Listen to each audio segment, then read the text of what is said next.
Hello and welcome, thanks for joining me. Today what I want to do is give you a unique lesson. I want to teach you how to play Dust in the Wind, but I want to give you the ins and outs of how to play it to a really high standard, because there are a lot of videos out there teaching this song and a lot of people teach it well, but they don't give you the ins and outs of playing it with good technique. Okay, there's a lot of important things that people miss, I find, when it comes to learning this song, and that's what I want to share with you today, so that you can play it with more ease, more elegance, less frustration, and so it sounds like the actual song. Okay, right then. So the first thing is, okay, if you've been struggling with this song, you might be finding that the C chord is a big stretch and it's causing a lot of tension. And then you might play the pattern and you might be like, okay, that's okay, but I'm all tense. So the first thing is, right, is to play the C chord, take a deep breath, relax, check the chord is clear. If the chord is clear, great, okay? If you're relaxed, great. If not, there is a little thing that I'm going to show you in a sec that can really help reduce the tension. But then what you want to try and do is try playing that finger picking pattern straight away, okay? Now most people play it like that, okay? So you got, this is the pattern.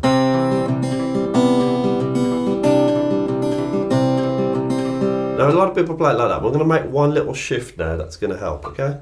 And it's going to be this.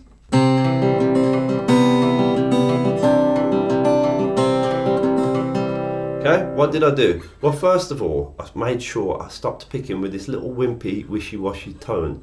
Okay, I used to do this all the time, by the way, where I'd pick like this. You couldn't really hear the notes or the melody, there's no clarity. So one way to do that is to slightly turn your hand when you pick, okay? A lot of people pick like this, and the fingers scratch down the strings and slide, and they get this sound. Okay, we'll cover the actual pattern in a second of exactly what the notes are. But the first thing, when you pick anything, turn your hand slightly. You'll cut across the strings. You'll get a much brighter, bolder tone there, rather than that, okay? So, play the C chord, you turn your hand slightly. That brings your thumb further up, okay? Up the fretboard. Your fingers are there, and they're not collapsing into each other like this. Like a little sock puppet or something, that sort of thing. So you've got a little bit of space for your thumb to work and your fingers to all work. Okay? Simple little tip, but it'll help you get a brighter tone. And then you want to slow it right down. Okay? So we'll talk about the pattern now, in case you don't know it. If you do know it, this is a good little recap. Okay?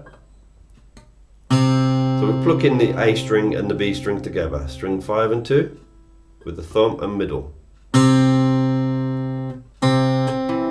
Then we're going to pluck the D string with the thumb and the G string with the index. And you literally just want to start getting that really good straight away. And try that 10 times in a row with a nice bright tone. Don't let your hand sneak back into a bad position. Don't let yourself get bad tone, okay? That's the first bit. Bright tone, smooth rhythm, clear chord, relax as well. First half of the pattern. Okay, so your timing then is really important. You're going to have to count it as 1, 2 and 1, 2 and. Very important to get solid timing, okay? So that's the first half of the pattern. And then the rest of it is very similar. It's just thumb on the A string, middle on the B, and then thumb on the D, index on the G. So that's your second half. String 5, 2, 4, 3. It's important that the thumb plucks the bass strings. That's your whole pattern, okay? Nice and slowly. And a bit quicker. What a lot of people do when they go quick, they go back to this. And a wishy-washy kind of sound. Much better to do it slow, build up the habits. Okay, so you got that. Right, and then you're going to take your index finger off. And do that. Then you add your pinky on at 3rd fret and do it again. 3rd fret of the B string, I should say. Then index back on at 1st fret of the B and pinky off. It's a nice little melody going from fret 1 in bar 1 to fret 0, in bar 2 to fret 3, in in bar 3, back to fret 1 in bar 4. And you want to just practice that, okay? Break it up into the finger movements for the fretting hand.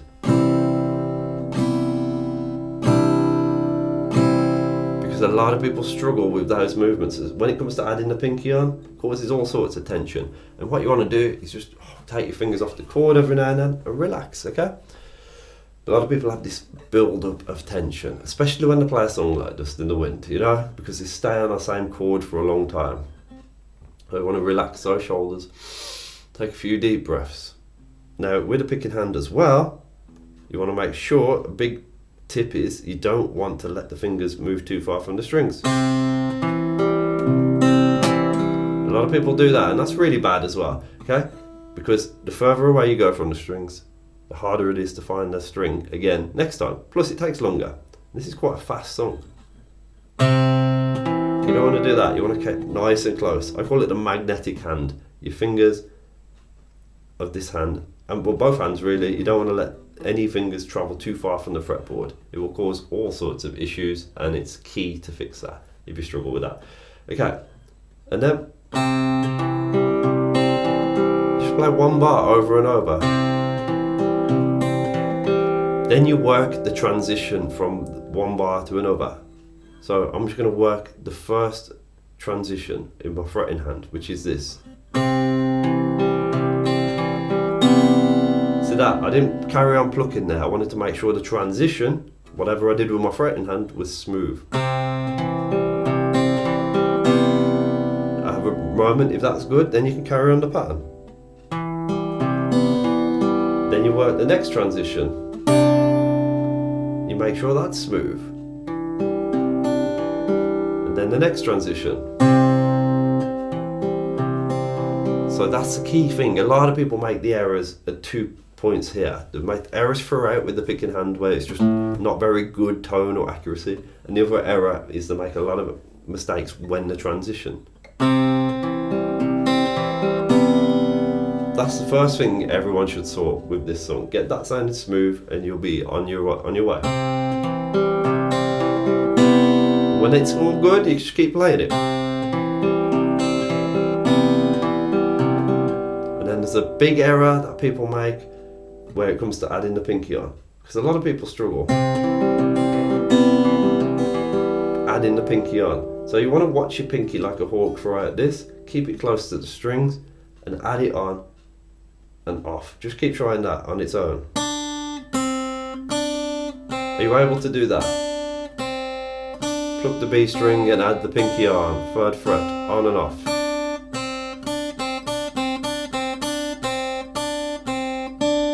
It's well worth practicing that, because if you can't do that, when it comes to playing the song, this might happen. Might put it on the wrong place, okay? That sort of thing. It's really commonly done. That's a little tip there for you, okay? Now, if you really struggle with this song as well, it's a secret little tip you want to do. Can I put a capo on? If your fretting hand struggles to play that C chord or your fingers feel sore, it's so much easier to play it with a capo, and then I'll show you what you can do with that, okay? It doesn't sound like the song exactly, but it sounds, you know, it does sound like a song just in a different key.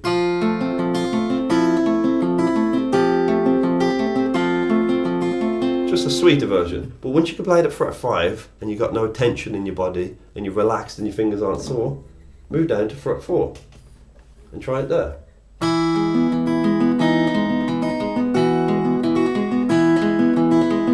So what you're finding is that the stretches will get slightly bigger each time. Okay, so you can spend a few days or a few hours or a few minutes even on each capo position, and your fingers will just stretch out a little bit more every single time you move that capo, because the C chord is really hard. And I've taught a lot of people who have played for years and then come to me for lessons and say, Dan, I still struggle with the C chord. And it's usually the 2 reasons are because they're playing a guitar that isn't suitable for them, or that their fingers just haven't stretched because they haven't developed them, because they've been taught how to play guitar with bad technique.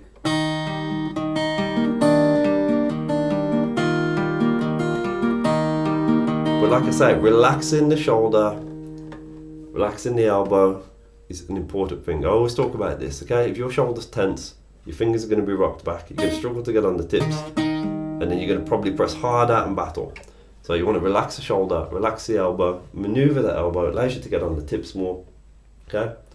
Check your tricep at the back of your arm isn't tense. A lot of people tense that up, and the bicep, they'll tense both up, or one or the other. Relax them. Take some deep breaths. Make sure your stomach isn't all tense either. And relax your shoulders, okay? And then you want to press with the least amount of pressure required to make the note sound clear. For instance, if I play that note there, first fret, of the B string, a lot of people will press that way too hard. What you could try is minimum pressure required exercise, which is where you basically lift off all the pressure, but you keep touching the string. You plug the note so it sounds dead, and then you add just a tiny bit of pressure on while you get close to the fret. And you'll probably find that you're pressing now with less pressure than you was before. And then you apply that to everything, okay? So your chords will be, nicer. It won't be as harsh sounding, because you won't be bending the strings slightly out of tune and stuff like that. And you'll be far less sore with your fingers. You'll be much more relaxed, okay? So try that. Back to the capo.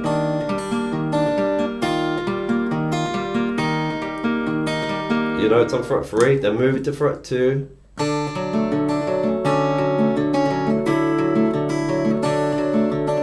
Then fret 1, and it's starting to sound more like the song, but you work this gradually.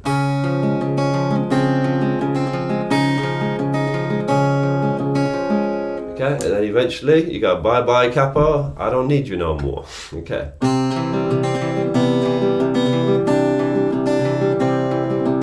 you just play through the whole song.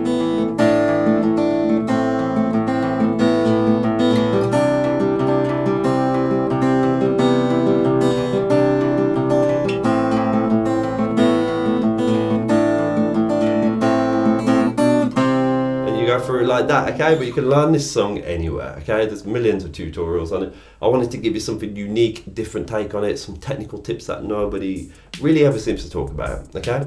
Now, there's a lot of good information out there on technique, but you've just got to find it, okay? If you want some more help on playing with good technique, then check out all my other videos on my channel. There's plenty, okay? And this video in particular is going to help you, okay, today. So enjoy that. Thanks for watching. Bye-bye.